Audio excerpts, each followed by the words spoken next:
Hey everybody, thanks for tuning in to this video. Yesterday, I talked about the 49ers offense and kind of how it looks after the draft. Today, I'm going to talk about the defense. And I think things are a lot more, in my mind anyway, cut and dried than I expected with that 49ers defense. I know Kyle Shanahan's talked about, trying to create competition. And while I'm sure there will be competition, there's very clearly a path, I think, for the 49ers to get a pretty good defensive lineup out there in their sub packages as well as their base defense.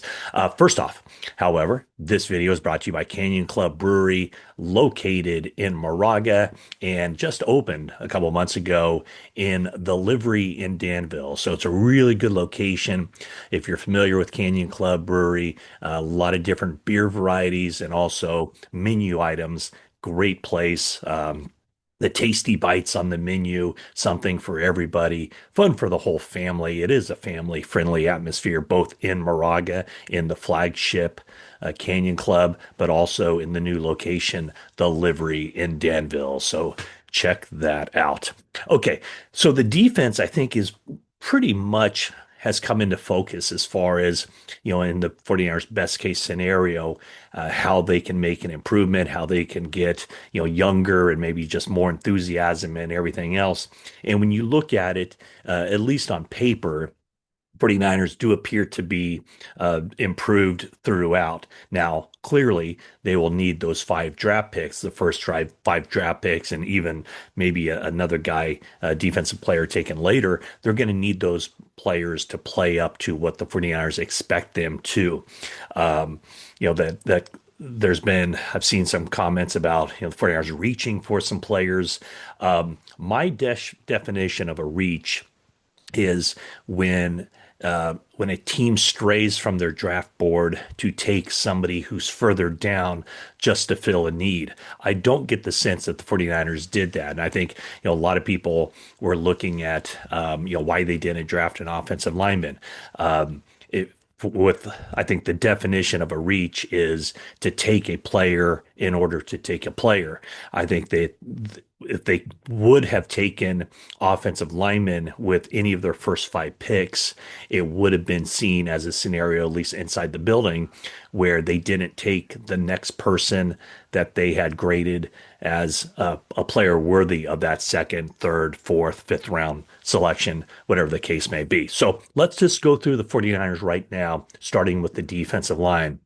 And the defensive end positions look pretty much set with Nick Bosa and Michael Williams as the starters. I think Yetur Gross-Matos is a starting caliber defensive end that now can play in that rotation, a defensive end, and then slide inside to rush the passer or nickel situations. In fact, I would think that he would be a starting inside pass rusher in nickel. And then the backup, the fourth defensive end, as I'm thinking right now, would be Sam Okawanu, a guy who's kind of new to football, but showed a lot of good flashes last season. And so with another year of experience, you could see him take another leap. And then the wild card in this whole thing is Drake Jackson, coming off the knee and quad situation, the patellar. Anything he gives a team will kind of be found money at this point. So I don't think the 49ers are counting on him in any way. But like I said, just kind of a wild card. In case he can get healthy and stay healthy, there is an opportunity there for him to make an impact or a contribution. Now, the defensive tackle positions, I would think that Jordan Elliott and Alfred Collins would be the starters, and then the guys behind them would be C.J. West, Evan Anderson, and Kevin Gibbons. So there's five defensive tackles right there. And so, I could see the 49ers keeping nine defensive linemen, and those nine would be Bosa, Williams, Gross Matos, Okawanu, Elliott, Collins, West, Anderson, and Gibbons. So I think the defensive line certainly benefited from this draft as far as pushing three guys who would have been on the roster off the 53-man roster with the additions of Michael Williams, Alfred Collins, and CJ West. Okay, now the linebacker position should be improved from a year ago. Yes, even though the 49ers lost Dre Greenlaw during free agency, let's face it, he only played not even one full game last year. So the 49ers linebacking situation was not very good other than Fred Warner, and even Fred Warner was playing with a broken ankle. So I think Nick Martin stepping in as a third round draft pick. I mean, he is a dynamo. He plays with a certain level of tenacity and ferocity that was missing from that group last season, other than Warner. So I think Nick Martin starts as a rookie, and the onus will be on him to do that. He's a third round pick. That's what the team is expecting. And I tell you what, this guy, you watch him, boy, the junior year he had was really good last year. Some injuries that he battled through, but he's healthy, ready to go, and I would expect him to win the starting job. And then the third linebacker in base situations, probably D Winners. So there's your three. Fred Warner, Nick Martin, D Winners, and then the backup linebackers, Tatum Bethune, Curtis Robinson, and then also Luke Gifford, who is a special teams guy, probably makes the team due to his special teams. And there's opportunity, of course, for somebody else to slide in there as well. Now, the cornerback situation is pretty well set. I never really got everybody mocking the 49ers to take a cornerback at number 11 because they already have Diamador Lenore and Renardo Green. Those two, I think, are going to be really good players for this team. Renardo Green, we've seen it before, though. Renardo Green finished last season pretty well.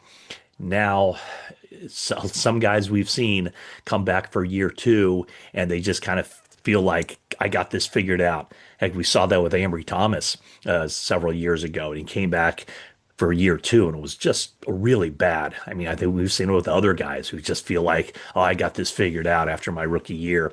So Renardo Green has to resist that temptation of feeling like he has it figured out.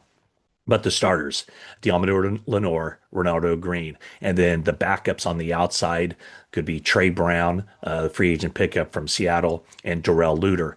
The nickelback is a third round draft pick, Upton Stout. So I think the 49ers would really like to just put Lenore at cornerback, keep him there. He's a really good nickelback too. But if Upton Stout can just kind of latch onto that job, I think the 49ers defense, an immediate upgrade with an improved pass rush, as well as maybe more sticky coverage on the back end. So even though the 49ers lost Charvarius Ward in free agency, they do have the answers on the roster now to piece this thing together. Now, they don't have a whole lot of depth at cornerback, granted, with Lenore, Renardo Green, and then the fall off to that is Luter and Brown. But the 49ers do like Luter, just haven't seen it a whole lot. He's been kind of injury plagued through his first couple seasons in the NFL. And then the safety position took a big time hit with Malik Mustafa undergoing the ACL surgery shortly after the season was over. So the 49ers starting safeties, as I would project them right now, Jair Brown and Jason Pinnock. Jason Pinnock, full-time starter for the Giants the last couple of years. The 49ers obviously signed him at the outset of free agency when they knew that Mustafa probably wouldn't be available until some point during the season.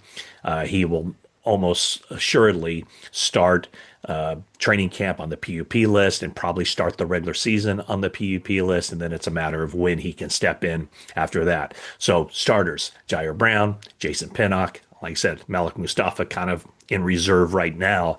And then the backups, Marquise Siegel, the draft pick for the 49ers, who was a fifth round pick, very versatile. And so he might actually be able to carve out a role early on with the 49ers as a dime defensive back, a sixth defensive back because of that versatility. He has played corner. He plays both safety spots, plays nickel, plays dime. So Marquise Siegel, we can see why the 49ers selected him where they did. And then the other backups are guys who are pretty much special teams aces. And I would think that Siegel would be asked to be a core special teams player as well.